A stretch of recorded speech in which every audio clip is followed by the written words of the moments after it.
तो समझ, संतोष, यह सब कहीं किसी स्कूल से नहीं मिलने वाला। लंदन के किसी मैनेजमेंट के स्कूल में इतना दम नहीं है, किसी ऑक्सफोर्ड में, किसी कैम्ब्रिज में, और किसी हार्वर्ड और किसी हॉवार्ड में। लोगों को यह भी पता नहीं है कि हार्वर्ड अलग है, हॉवार्ड अलग है। वो भले ही बोलते हैं कि हार्वर्ड बोल देंगे। इन विश्वविद्यालयों में, यूनिवर्सिटियों में इतने दम नहीं है, क्योंकि पश्चिम में जितनी अशांति है, वहां से पढ़ के लंदन में, मैंने बताया ना, मोर देन 74% भारत में मेंटल एंजाइटी के शिकार, 88% पूरी दुनिया में, और 90% केवल अमेरिका में है। इतनी पढ़ाई, इतनी कमाई, इतना उन्नत, पर सबका स्क्रू ढीला हो चुका है, पगला गए हैं सब। हम लोग भी 74 पगला गए हैं, 26 बचा है।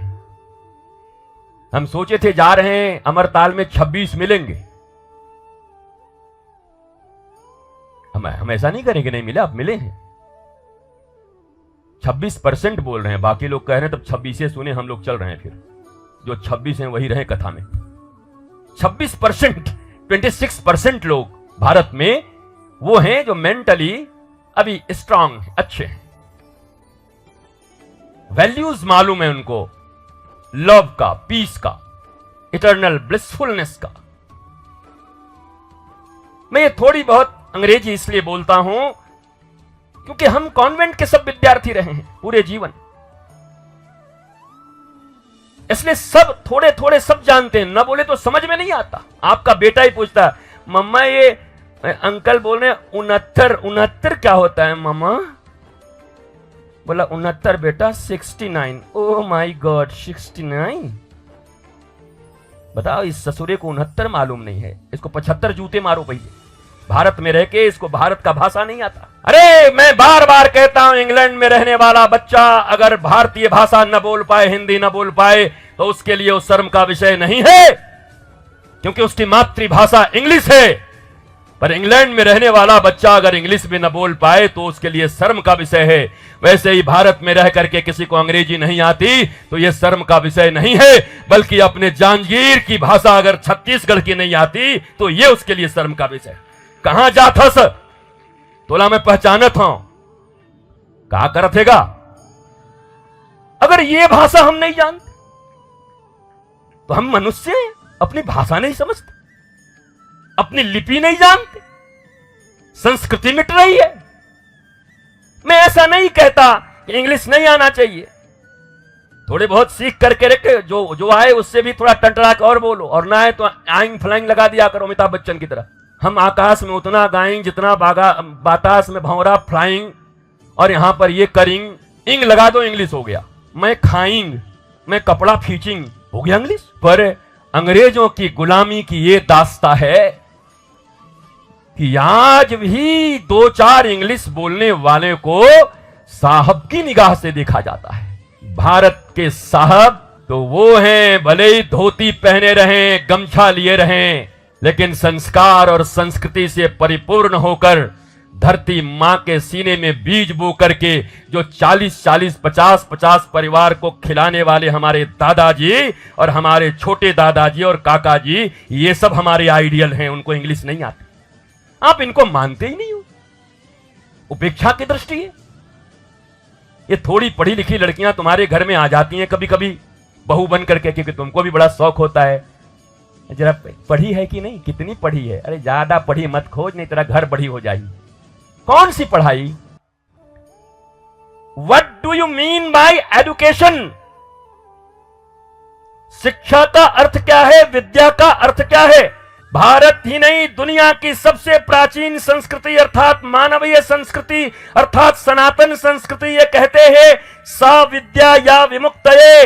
विद्या वो है जो तुम्हें मेंटल एंजाइटी से, झूठ से, कपट से और डर से मुक्त करके और तुम्हें श्रेष्ठ मनुष्य बना दे मुस्कुराता हुआ, उसे विद्या कहते हैं। ये 2 कौड़ी के कॉन्वेंट में पढ़ करके और आइंग जाइंग करके, and I if but you do not you कुटू पुटू, ये करके तुम्हारे भीतर कौन से संस्कार आ गए? मैं बार बार कह रहा हूं, मैं अंग्रेजी का विरोधी नहीं हूं। कहने का मतलब ये है, मां कह रही है थोड़ा जाग, बाजार से सब्जी लिया, अभी मेरा मूड खराब है, मेरा तबीयत खराब है। अब बगल वाली भाभी जी, शरद जी भाभी जी, आज आपके भैया की तबीयत ठीक नहीं थी, सब्जी लिया। भाभी क्या बात कर रही? पैसा लेना भूल गया भाभी से। अब देवे तो भाभी आपको पराया समझ रही है क्या? हम आपके अपने हैं। ये ससुरा मां की दवा नहीं ला रहा, सिगरेट फूंक रहा है। भाभी जी के प्रति इतना आकर्षण है इसका। क्या ये पढ़ाई है तुम्हारी? बताओ, भाभी जी घर पे। हाँ, वो मिला था मुझे मुंबई में आदमी, वो कलाकार मिला। भाभी जी घर पे हैं। बताओ, ये माता जी घर पे हैं नहीं बना अभी तक, भाभी जी घर पे हैं। भाभी जी घर पे हैं तो तेरा क्या है बे? भाभी जी उस घर की बहू हैं, भैया हैं, तू कौन है? भाभी जी घर पे हैं। ये कैसे लोग, ये कैसी संस्कृति? और ये सारी चीजें हमें दुख दे रही हैं। इन साधारण चीजों को केवल संस्कारों में, सत्संगों में सुन करके तालियां बजाने तक हम सीमित हो गए, लेकिन इंप्लीमेंट नहीं कर रहे अपने घरों। नहीं नहीं नहीं नहीं, आज गुरुदेव ने कहा है, प्रातः काल उठ के रघुनाथा माता पिता गुरु ना वही माता सुन बे। भले ही तू 14 साल का हो गया, प्रणाम करनी, 14 साल वनवास दे दूंगा। लात मार के घर से निकालो बच्चे को। ये इतने कंफर्ट के सब बच्चे उच्चे भी कंफर्ट चाहते हैं। इनको जैसे लगे कंफर्ट छीन जाएगा, दंडवत, ये तो दंडवती परिक्रमा कर देंगे। प्रणाम मम्मी, पर तुम करते ही नहीं, करवाते ही नहीं। यहां से सुन के जाओगे सुबह उठ करके फिर वही आएगी, ए उठ जा, जाओ ना अभी मम्मी तुम्हें। अरे उठ जा बेटा, तै समझत नहीं, हंस रे। एक पटाखा लगा, दंडवत हो प्रातःकाल उठ के। और नहीं तो हमारे बनारस में हम बचपन में थे, एक जगह पर सामने एक सिंधी परिवार रहता था, तो ऐसे लड़का थोड़ा हल्का बदमाश होगा, राजू नाम था, वो मैं पहले भी सुना चुका हूं। एक दिन वो आया घर में, शाम को रात हो गई, बोला राजू बेटे। वो भी सोचा क्या पश्चिम से सूर्य निकल आया, हमारा बाप इतना मधुरता से। बोला राजू बेटे, बोला यस फादर। बोला खोल कपड़ा, निकल जा बाहर। और निकाल दिया महाराज सिंधी ने, घर से बाहर कर दिया। हमें सिंधियों को कहूंगा, कोई बेटा बेटी खराब हो तो निकाल दो, ठीक हो जाएंगे ससुरे। तो आप ये संस्कार दो, आप फेवर मत करो। पूरा महाभारत देखो, पूरे महाभारत में छल हो रहे हैं, कपट हो रहे हैं, झूठ बोला जा रहा है। कभी कभी महाभारत देख के तो आजकल के कलयुग वाले लोग कहते हैं इतने बुरे तो हम लोग नहीं थे यार। क्या छल, क्या प्रपंच, बताओ। लाख के घर में बंद करके उसमें आग लगा दे रहे हैं। उस जमाने में भी लड्डू में भीम को विष मिला के खिला दिया जा रहा है। बच्चे बच्चे आपस में, बताओ। कम से कम बच्चे तो, कोई अच्छा समय था क्या? पर संस्कारों की धुरी बड़ी मजबूत थी। कुंती माता के संस्कार इतने पक्के हैं कि 5 के 5 बेटे, पिता का प्रेम नहीं मिला, पिता का लालन पालन नहीं मिला। एक अकेली मैया 5 को ऐसा बनाई कि जिन्होंने विश्व के इतिहास में, और ये महाभारत और रामायण के जो लोग माइथोलॉजी कहते हैं, वो महा अनपढ़, गंवार और मूर्ख हैं। ये टटपूंजिए जितने लोग आजकल पैदा हो रहे हैं, जिनको न इतिहास से मतलब है न भूगोल से, ये डंडे और झंडे लेके खड़े होकर के कह रहे हैं this is mythology, this is पाखंड। कम हियर, कितना पढ़े हो तुम? जिरह तो नहीं करूंगा, तुम्हें तथ्यात्मक रूप से समझा दूं कि हिस्ट्री किसे कहते हैं और मिथ किसे कहते हैं। तो भारतीयों को यह भी नहीं मालूम, लिख दिया अंग्रेजों ने मिथ।